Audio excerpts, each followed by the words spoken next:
తెలుగువారి విశ్వవేదిక వారధికి స్వాగతం. నేను శ్రీలత. ట్యాపింగ్ అస్త్రంతోనే ఎన్నికలకు పోతున్నారా? గత ప్రభుత్వ స్కామ్లను బయటికి తీస్తున్నారా? ఎంపీ ఎన్నికల్లో కాంగ్రెస్ వ్యూహం ఏంటి? టీపీసీసీ ప్రధాన కార్యదర్శి అద్దంకి దయాకర్తో టీవీ9 వారధి. ఎన్ఆర్ఐలు కాల్ చేయాల్సిన నంబర్స్ 914023490015, 914023490016. వాట్సాప్ వీడియో కాల్ చేయాల్సిన నంబర్స్ 8006036036. నమస్తే అద్దంకి దయాకర్ గారు. నమస్తే. తెలంగాణ కాంగ్రెస్ ఎంపీ ఎన్నికలకు ట్యాపింగ్ అస్త్రంతోనే మీరు వెళ్తున్నారా?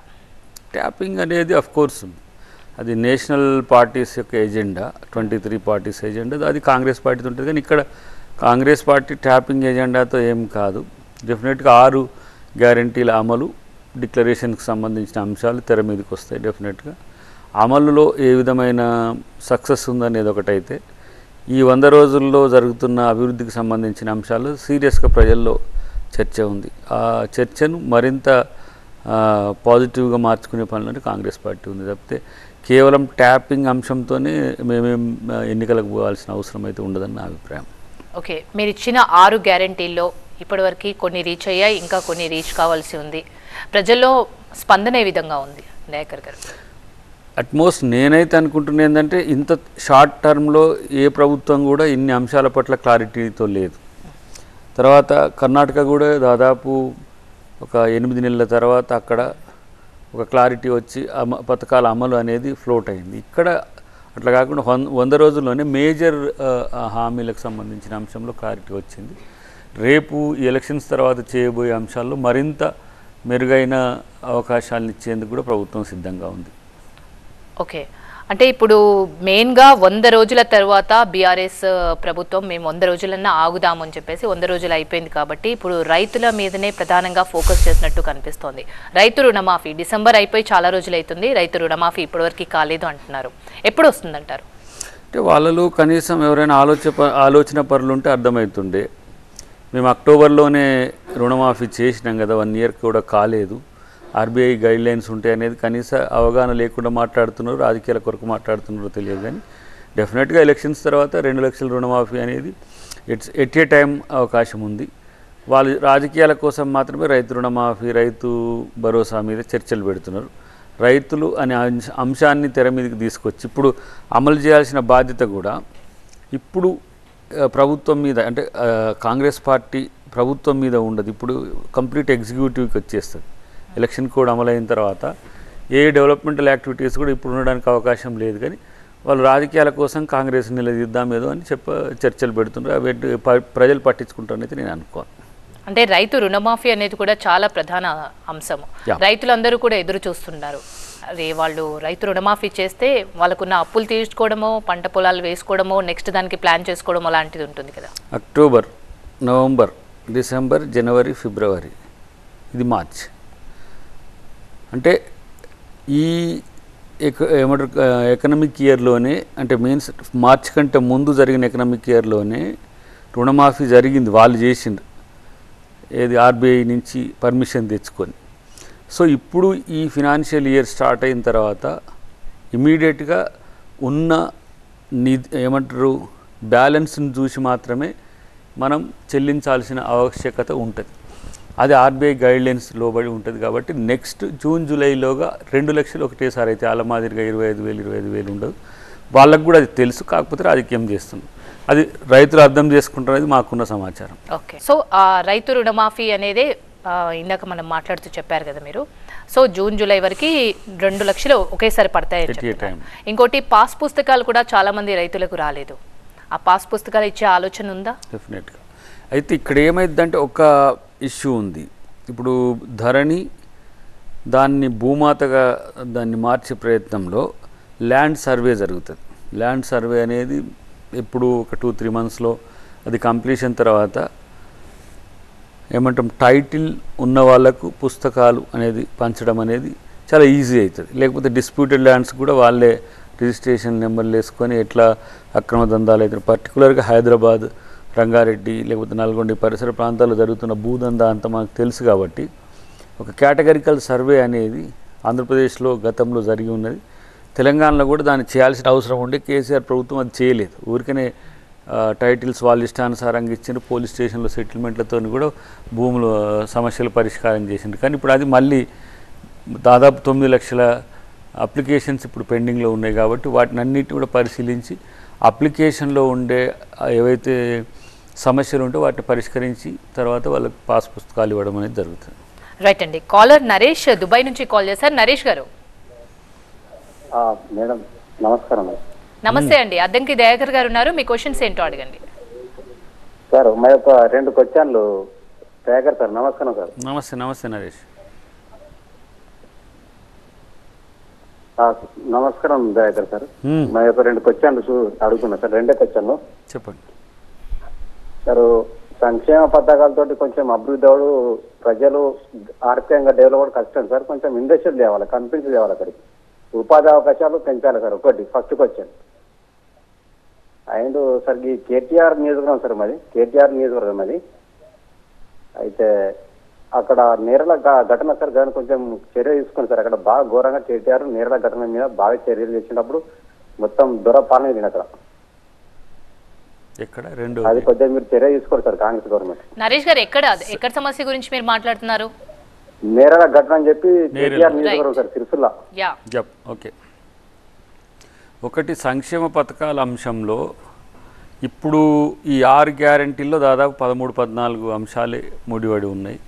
దట్టు మహాలక్ష్మి మహిళలకు సంబంధించి కానీ, విద్యార్థులకు ఉద్యోగాలు, తర్వాత కరెంటుకు సంబంధించిన అంశం కానీ, మిగతా అంశాల్లో ప్రతి ఒక్కటి కూడా పరిష్కరించబడుతుంది. కానీ ప్రత్యేకించి సామాజిక ఇండ్ల పథకం ఇందిరమ్మ ఇండ్లు అనేది ప్రతి ఒక్కళ్ళు కూడా ఇలా డిమాండ్ వస్తున్న క్రమం. దాంతోపాటు ఉద్యోగాల కల్పన అనేది ప్రత్యేకించి ఈరోజు ప్రభుత్వం ఆలోచిస్తున్నది. అదే కాకుండా అభివృద్ధి సంక్షేమాన్ని జోడెద్దుల్లాగా ఏ విధంగా తీసుకుపోవచ్చో రేపు ఏమంటాం బడ్జెటరీ అలొకేషన్స్ని పట్టి ఏ విధంగా ముందుకు తీసుకుపోవచ్చో వాటిని కూడా ప్రభుత్వం రేపు క్యాబినెట్ చాలా సీరియస్గా ఆలోచిస్తుంది. అన్నిటికంటే ముఖ్యంగా ఏంటంటే ఆర్థిక వ్యవస్థ మొత్తం ఏమంటాం చిన్న అభిన్నం చేసింది గత ప్రభుత్వం. సో ఇప్పుడు ఏ విధంగా ఆర్థిక వనరులు సమకూర్చుకోవాలనే అంశాన్ని ఆలోచిస్తూనే జిఎస్టీకి సంబంధించి కానీ ఇతరత్ర ఆదాయ వనరులను ఏ విధంగా సమీకరించుకోవాలనో ఆలోచించిన తర్వాత నిర్ణయాలు మరింత పటిష్టంగా ఉంటాయి. మీరు అన్నట్టుగా నేరేళ్ల సంఘటన అనే కాదు, మానవ హక్కుల హరణ కోసం గత ప్రభుత్వం చేసిన అంశాలన్నిటి కూడా ఈ ప్రభుత్వం చర్యలు తీసుకోవడం అనేది కాదు, అలాంటివి భవిష్యత్తులో జరగకుండా చేసే ఒక గ్యారెంటీ కూడా డెఫినెట్గా ప్రభుత్వం తీసుకుంటుంది. రైట్. మరో కాలర్ ప్రదీప్ ఆస్ట్రేలియా నుంచి కాల్ చేశారు. ప్రదీప్ గారు నమస్తే అండి. Good morning Zakir. Good morning Parthi Viran. Like I got 2 questions అండి. It's not a question but I just want to know the clarity. Like so far Congress government వాళ్ళు చెప్పిన 6 గ్యారంటీస్ లో అమలు చేశారు.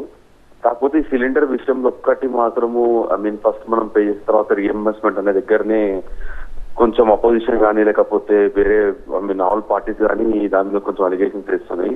దాన్ని కొంచెం మనం ఏమన్నా దాన్ని చేంజ్ చేసుకోవచ్చు, చేంజ్ చేసుకునే ఆప్షన్ ఉందా, లేకపోతే ఇవ్వడమే డైరెక్ట్ 500 రూపీస్ ఇస్తే కొంచెం బెటర్ ఉంటుంది ఎలక్షన్ ముందు.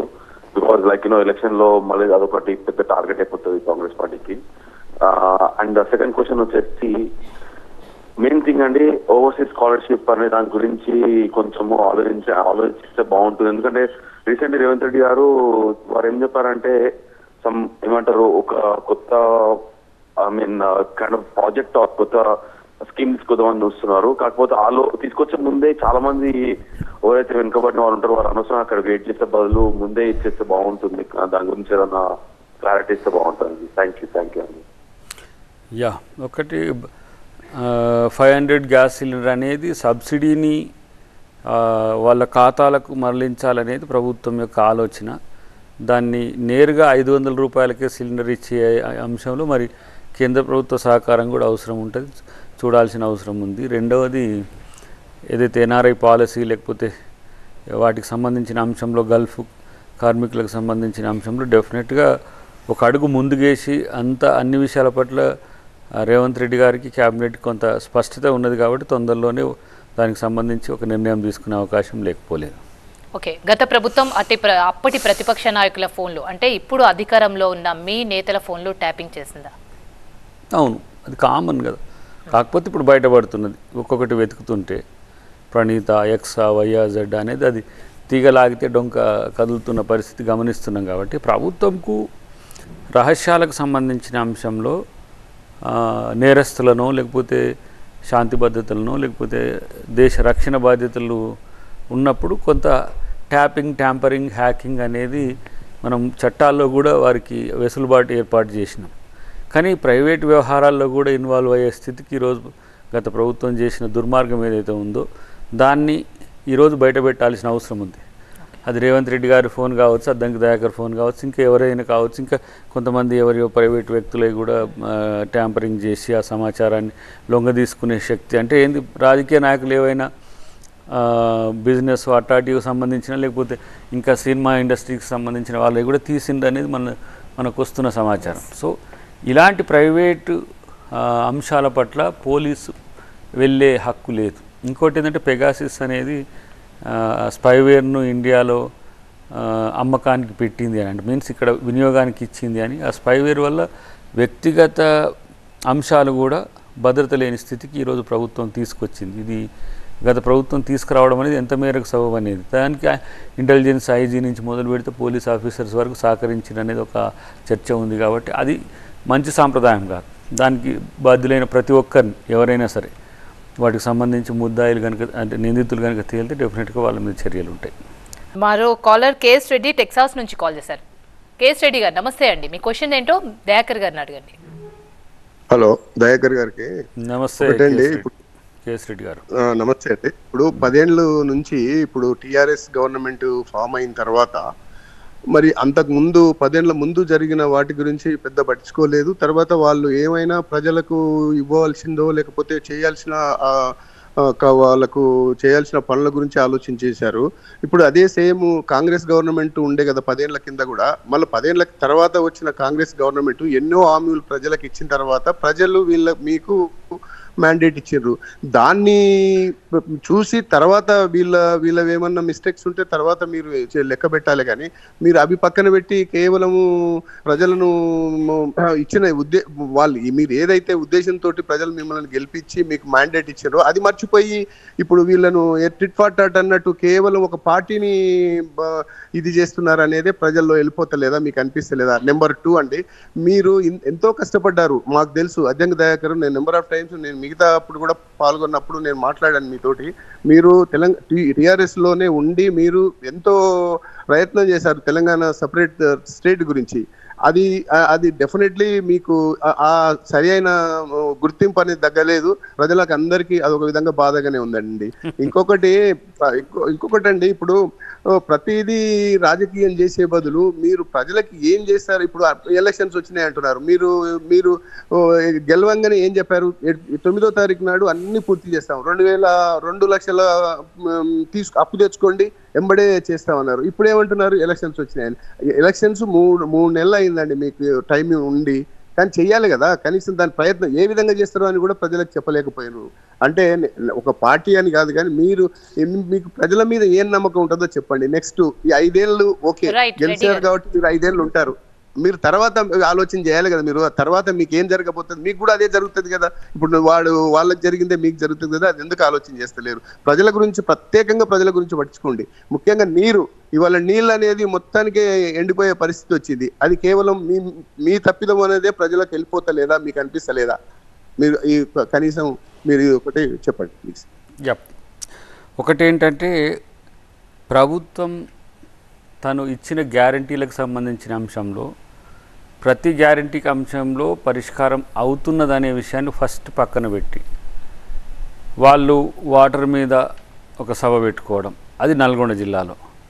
నల్గొండ జిల్లాకి 10 సంవత్సరాల్లో ఏం చేసిండ్రో వాళ్ళు చెప్పరు. కానీ నల్గొండ జిల్లాకు నీటి ఎద్దడి వచ్చిందని చెప్పి ఉద్యమాలు చేస్తాడు. అదే గతంలో ముఖ్యమంత్రిగా ఉన్న కేసీఆర్ గారు సభకు వచ్చి సభలో ప్రశ్నించారు, కానీ రాజకీయాల కోసం అక్కడ పోయి ప్రచారం చేస్తాడు. అన్నిటికంటే ముఖ్యం ఏంటంటే నీళ్ళ కోసం అని చెప్పి వెచ్చించిన దాదాపు 2.5-3 లక్షల కోట్ల రూపాయలు ఈరోజు అవినీతిలో కూరుకుపోయిన పరిస్థితి. కాళేశ్వరం సంబంధించి మీరు చూస్తున్నారు కదా.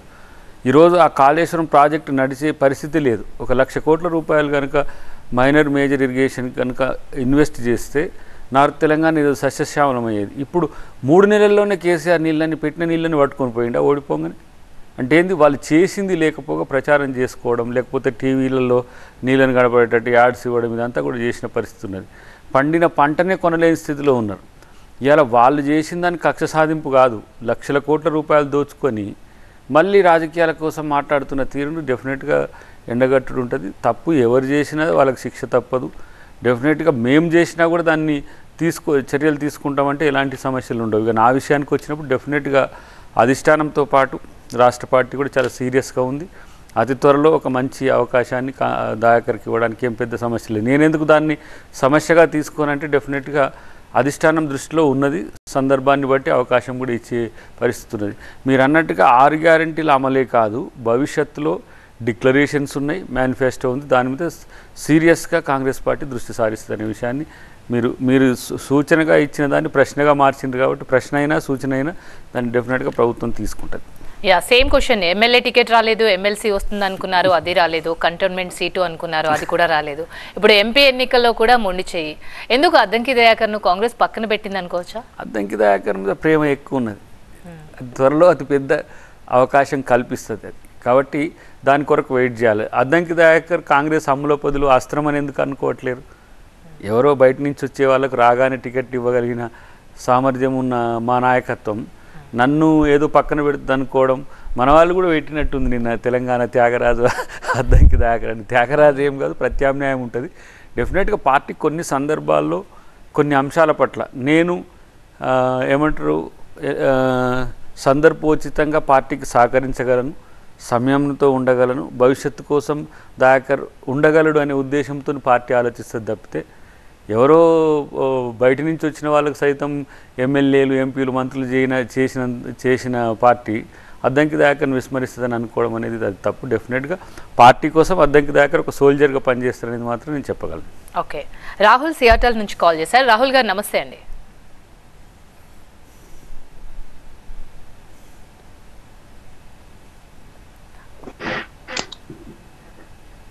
రాహుల్ గారు మాట్లాడండి, వినిపిస్తోందా?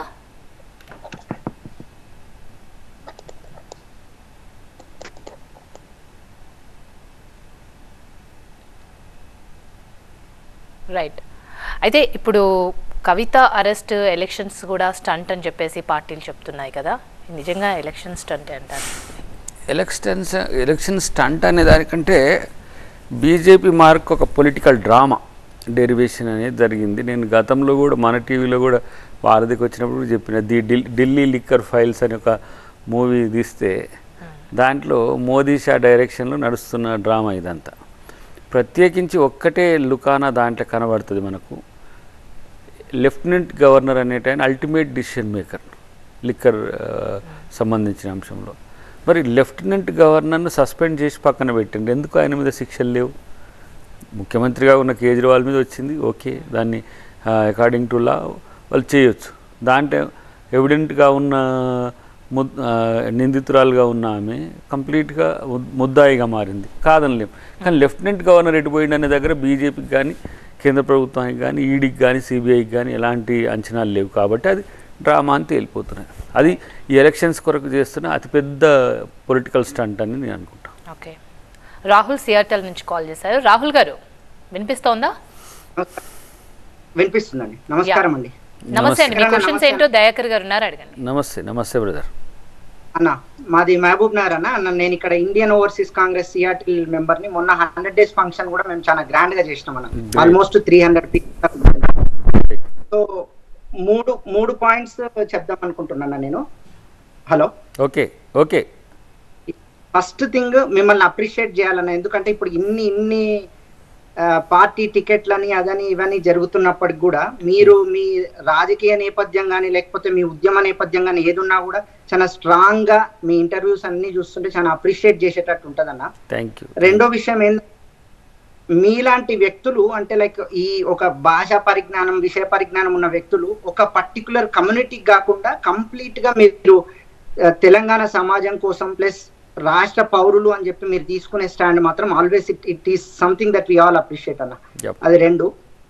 పార్టీ పరంగా ఇప్పటి వరకు గవర్నమెంట్ గా ఏం చేస్తారని అడుగుతున్నారు, కానీ నేను ఒక 2 క్వశ్చన్స్ పార్టీ పరంగా అడగాలనుకుంటున్నాను. మనం ఇప్పుడు ప్రాబ్లం ఏమైతుందంటే మళ్ళీ మన లోపలికి మన కాంగ్రెస్ పార్టీలోకి వలసలు మొదలవుతున్నాయి. ఐ నో అక్కడ లోకల్ ఇష్యూస్ బేస్డ్ లేకపోతే లోకల్ గా చూసుకొని పార్టీలకు మనం ఆహ్వానిస్తాం, అది చేస్తాం. కానీ వాటికి ఏదైనా ఒక మనం క్రైటీరియా పెట్టుకొని ఏమన్నా వీళ్ళని తీసుకుంటే బాగుంటది, లేకపోతే వీళ్ళు మనకు క్యాడర్ కానీ మనకు కానీ నష్టం అని ఏదైనా ఒక పాయింట్.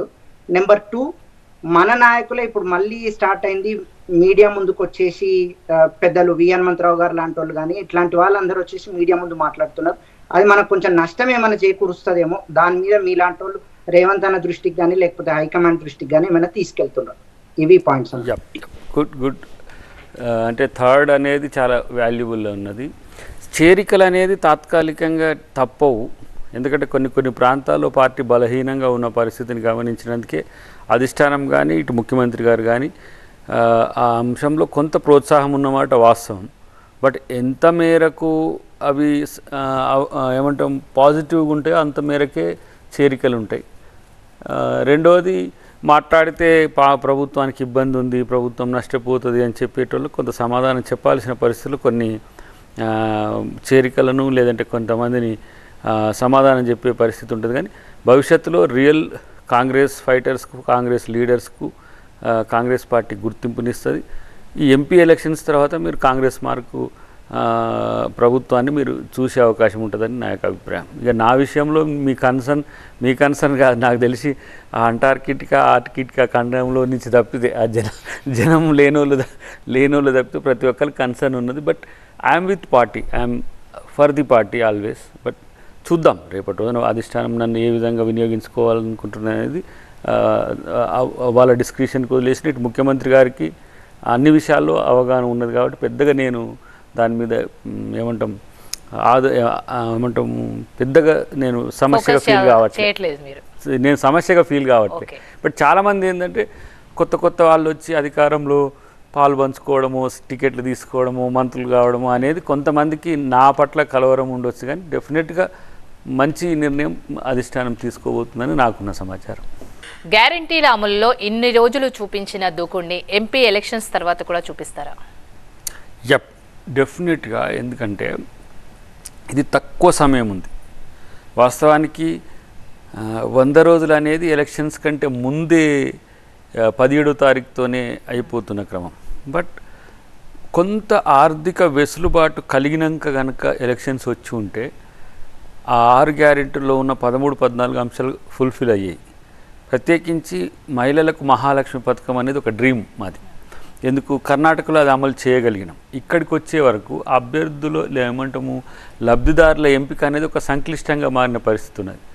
రెండవది ఏంది, ఆర్థిక అంశాలు డెఫినెట్గా నేను అనుకుంటున్న 8,000 కోట్ల నుంచి 12,000 కోట్ల మధ్యన అయ్యే అవకాశం ఉంది. సో అవి మనకు అందుబాటులో లేవు. అంటే ఏంది, ఒకటేసారి ఏదో తెలంగాణ ఖజానా మీద దొంగలు పడి దోసుకొని ఉన్న పరిస్థితి ఉన్నది. మా ముఖ్యమంత్రి గారి భాషలో చెప్పాలంటే లంక బిందెలు ఉంటాయని అనుకున్నాము, కానీ అక్కడ మట్టి బిందెలు కూడా లేని పరిస్థితుల్లో ఇప్పుడు ఏ విధంగా ఆర్థిక సమీకరణ అనేది ఎట్లా చేయాలనే అంశంలో క్యాబినెటే కాదు మొత్తం మా పార్టీ కూడా సీరియస్గా ఆలోచిస్తుంది. అవి వచ్చినాక మాత్రం అన్ని అంశాల్లో ఒక స్పష్టత వస్తుంది. ఎప్పుడు కూడా అంటే తెలంగాణ మోడల్ అంటే ఏందో ఇండియాకు తెలిసే విధంగా పరిపాలన ఉంటుంది. రైట్. మరో కాలర్ సంతోష్ కాలిఫోర్నియా నుంచి కాల్ చేశారు. సంతోష్ గారు నమస్తే అండి. మీ క్వశ్చన్స్ ఏంటో దయాకర్ గారిని అడగండి. నమస్తే దయాకర్ గారు. నమస్తే. సార్, ఇప్పుడు ఈ టిఆర్ఎస్ గవర్నమెంట్ పోయిన టైం వరకు డబుల్ బెడ్రూమ్ హౌసెస్ కొన్ని ఉన్నాయి. అంటే ఫర్ ఎగ్జాంపుల్ ఇక్కడ కామారెడ్డి కమాన్ దగ్గర లెఫ్ట్ సైడ్ కొన్ని డబుల్ బెడ్రూమ్ హోమ్స్ నిరుపయోగంగా పడి ఉన్నాయి. అంటే కంప్లీట్ అన్ని పిచ్చి మొక్కలు చెట్లు మొలిచేసి అన్యూజ్డ్ కంప్లీట్ గా.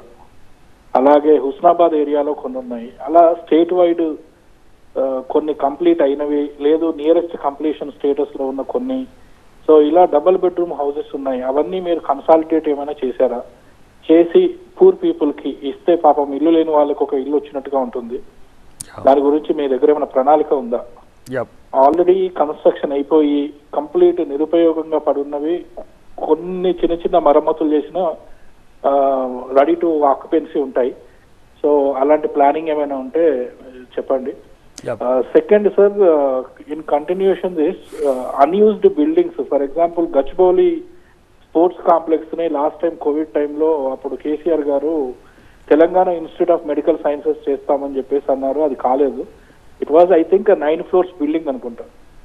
సో అలాంటి అన్యూజ్డ్ బిల్డింగ్స్ కూడా మీరు ఐడెంటిఫై చేసి గవర్నమెంట్ ఆఫీస్ లాగా లేకపోతే ప్రైవేట్ దేనికైనా, అంటే ముఖ్యంగా హెల్త్ కేర్ కానీ లేకపోతే ఎడ్యుకేషన్ సిస్టమ్ కానీ గవర్నమెంట్ ఆఫీసులకైనా చేసుకోవచ్చు. సో అలాంటి ప్రణాళిక ఏమైనా ఉందా? ఇంకోటి, ఎడ్యుకేషన్ అండ్ హెల్త్ కేర్ పైన యాక్చువల్గా మీ Congress party next 5 years plan ఏంటి? ఎడ్యుకేషన్ ఇన్ ద సెన్స్ మీరు 1 to 10th స్కూల్స్ ని ఏమైనా గవర్నమెంట్ స్కూల్స్ ని ఏమైనా మోడర్నైజ్ చేయడం, మెరుగుపరచడం, అప్గ్రేడ్ చేయడం ఏమైనా ప్లాన్ చేస్తున్నారా?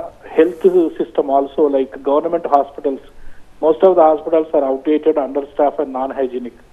కాబట్టి హాస్పిటల్ సిస్టమ్ ని కూడా, ఎందుకంటే సార్ ఇప్పుడు ఈ డయాగ్నోసిస్ సిస్టమ్ ఒకటి ఉంది, డయాగ్నోస్టిక్స్ కూడా అవసరం ఉన్నా లేకపోయినా కొంతమంది డాక్టర్లు అయితే లాస్ట్ టైం మేము ఇండియాకి వచ్చినప్పుడు మా కొడుకు ఒక 15 టెస్టులు రాశారు చిన్న వైరల్ ఫీవర్కి.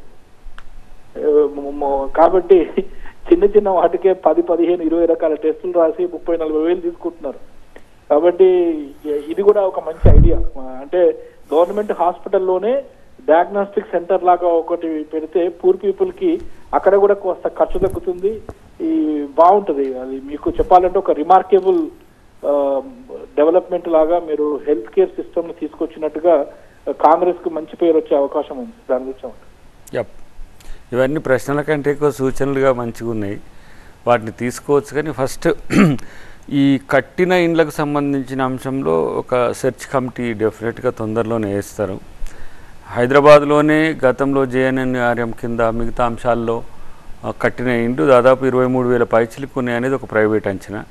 సరే, టీఆర్ఎస్ కట్టిన అక్కడక్కడ రోడ్లకు కట్టిన, లేకపోతే కనపడేటట్టు ఆయా ప్రాంతాల్లో ఏదో డబుల్ బెడ్రూమ్ ఇండ్లు ప్రభుత్వం కడుతుందని చెప్పి నమ్మించడానికి కట్టిన ఇండ్లను కూడా పంచలేదు.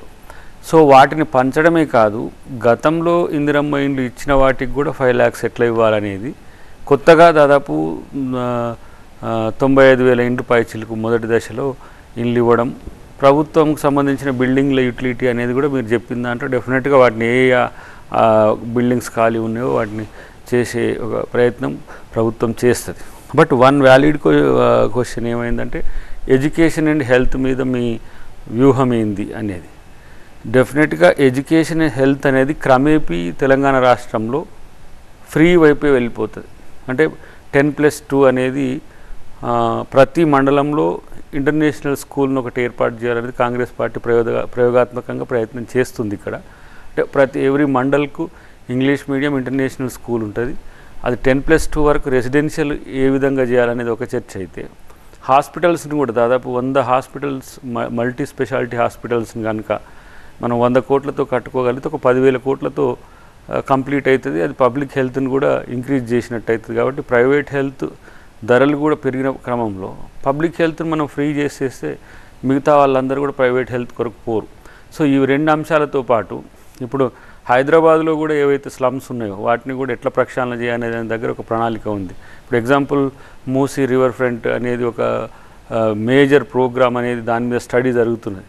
సో ఒక ఇంటర్నేషనల్ స్టాండర్డ్స్తో హైదరాబాద్ను రవాణాతో పాటు హైదరాబాద్ బస్తీల తర్వాత మూసీ నదీ సుందరీకరణతో పాటు మల్టీ ట్రాన్స్పోర్ట్ సిస్టమ్ని కూడా తీసుకురావడానికి ఒక ప్రయత్నం చేస్తుంది. అక్కడే ఇండ్ల పథకం కావచ్చు, లేకపోతే షాపింగ్ కాంప్లెక్స్లు ఇవన్నీ కూడా ప్రయత్నం చేస్తుంది. సో స్టాండర్డ్ ఆఫ్ లివింగ్స్ పెంచడానికి ఒక చర్చ అయితే, హెల్త్ అండ్ ఎడ్యుకేషన్ అనేది రెండవ చర్చ. మూడవది ఇండ్లు అనేది ఎక్కువ డిమాండ్ ఉంది. దాదాపు నేను అనుకుంటున్నా ఇప్పటికిప్పుడు ఇండ్లు కావాల్సిన వాళ్ళ సంఖ్యను కనుక నూతన కుటుంబాలను కూడా మనం తీసుకుంటే ఒక 10 లక్షల ఇండ్ల వరకు అవకాశం ఉంటుంది. కాబట్టి మేజర్గా సెకండ్ ఫేజ్లో ఎక్కువ ఇండ్లు ఇచ్చే ఒక ప్రయత్నం మాత్రం కాంగ్రెస్ ప్రభుత్వం చేస్తుంది.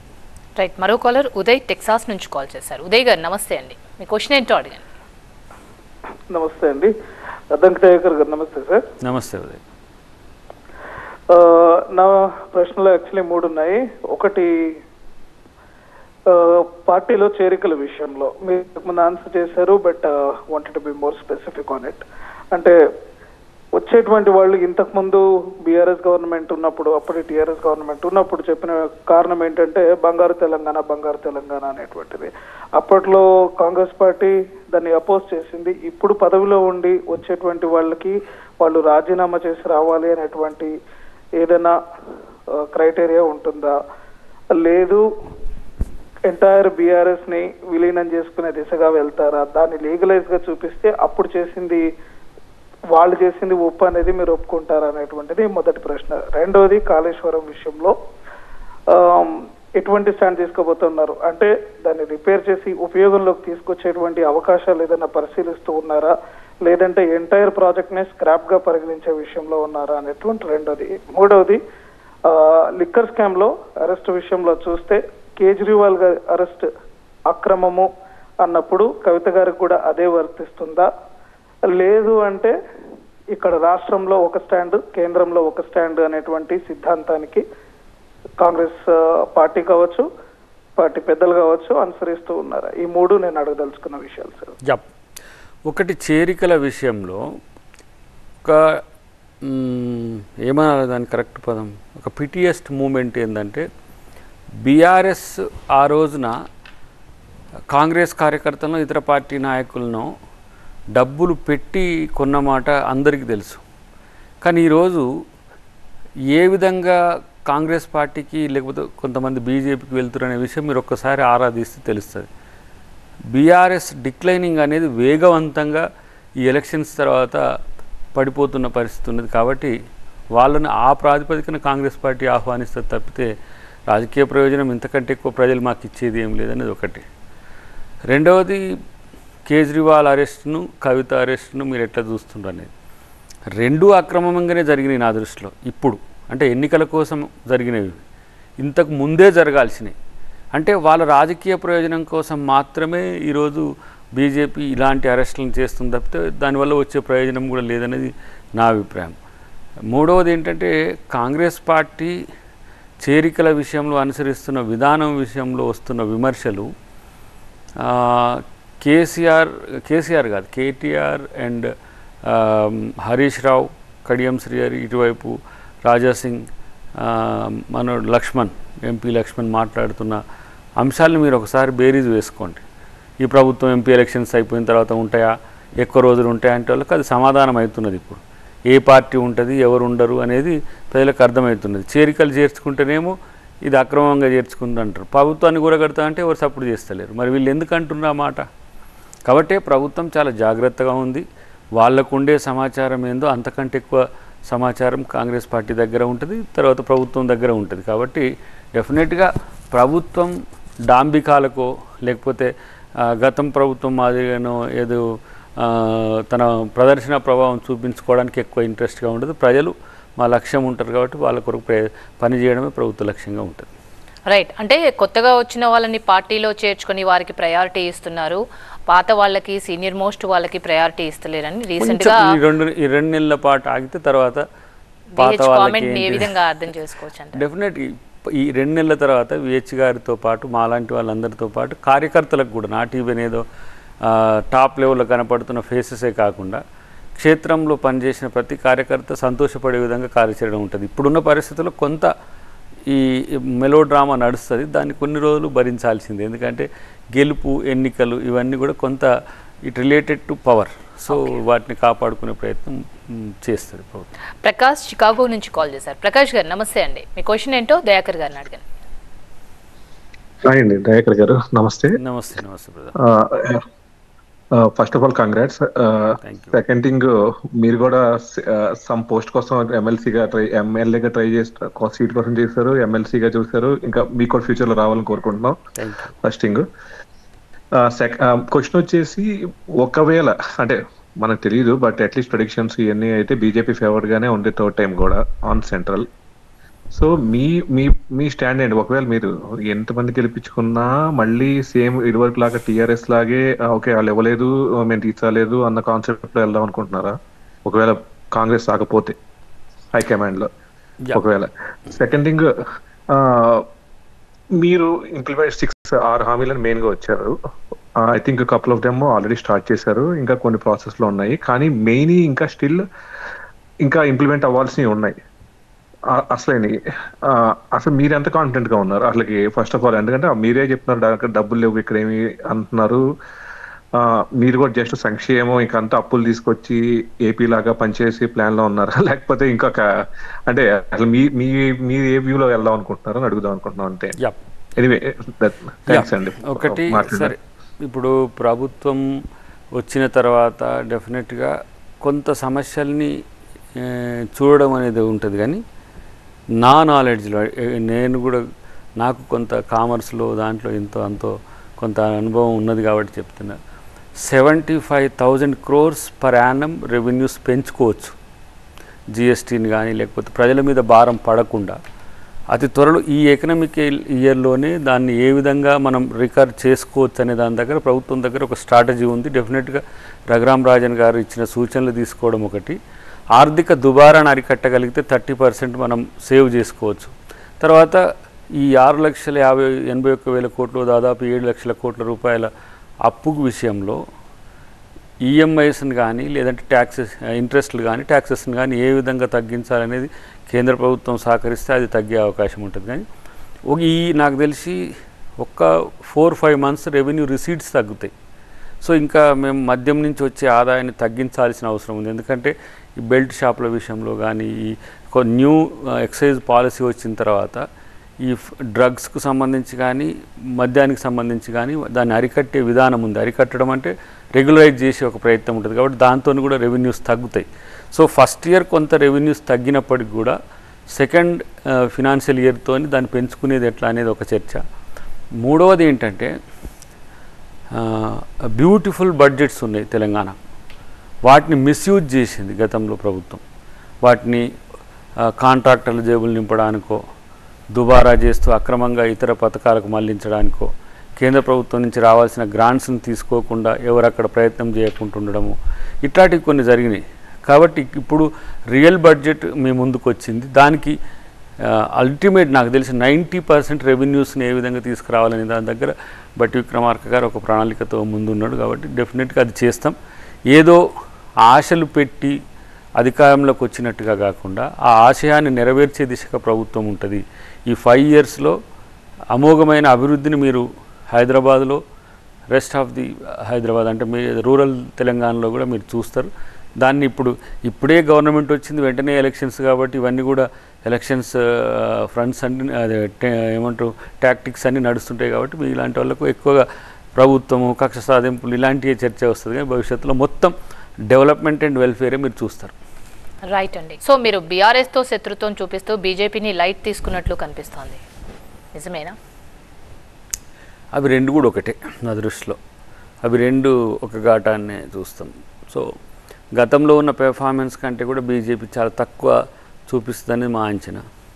ఏదో కొంచెం ఈ మధ్య లిక్కర్ దాంతో బీఆర్ఎస్ టీఆర్పీ పెంచే ప్రయత్నం బీజేపీ చేసినప్పటికి కూడా, లేదంటే నానోడు ఆర్ఎస్ ప్రవీణ్ బీఆర్ఎస్లో చేరడం, ఇవన్నీ కూడా కొంత హైప్ ఇచ్చే ప్రయత్నం చేసింది. కానీ పెద్దగా వాటితో పోటీ కంటే కూడా వాటి రాజకీయ ఎత్తుగడల్ని స్టడీ చేసి వాటిని అణచివేసే ప్రయత్నాలు చేస్తాం అంతే. ఎందుకంటే ఇప్పుడు ఒక్క దగ్గర బీజేపీ గెలవడానికి బలహీనమైన అభ్యర్థిని పెడుతున్నది, ఒక దగ్గర కాంగ్రెస్ ఓడడానికి బలమైన అభ్యర్థిని పెడుతున్నది బీఆర్ఎస్, ఒక దగ్గర బీజేపీ అదే ప్రయత్నం చేస్తున్నది. అంటే వాళ్ళ అవగాహన లేదంటే రాజకీయ రహస్య ఒప్పందాల్లో భాగంగా జరుగుతున్న ఎత్తులన్నీ కూడా కాంగ్రెస్ పార్టీ కీన్గా అబ్జర్వ్ చేస్తుంది. కాబట్టి 12+ నుంచి ఇంకా పోతా ఉంటే కాంగ్రెస్కి పెరుగుతున్నది, 14 దానికి వచ్చిన పరిస్థితి ఉన్నది.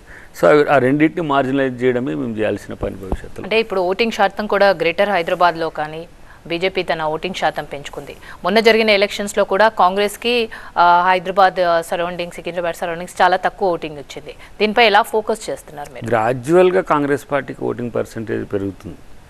బీజేపీ గతం కంటే తక్కువ పెర్ఫార్మెన్స్ చూపిస్తున్నది, టోటల్గా పెంచుకున్న దాన్ని ఇక్కడ హైదరాబాద్లో చూపిస్తున్నది.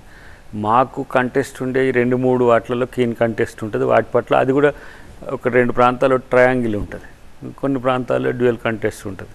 సో వాటి పట్ల మాకు ఆ స్పష్టత ఉన్నది. ఇంకా కాంగ్రెస్ మీద ప్రజలకు అభిమానం పెరుగుతుంది కాబట్టి డెఫినెట్గా బీజేపీని బీఆర్ఎస్ను రెండింటిని కూడా మినిమల్కు చేసే ప్రయత్నం చాలా సీరియస్గా కాంగ్రెస్ పార్టీ చేస్తుంది. ఓకే, నరేష్ ఫ్లోరిడా నుంచి కాల్ చేశారు. నరేష్ గారు నమస్తే అండి. హలో నమస్కారం అండి. ఒక 2 ఐటమ్స్ అండి.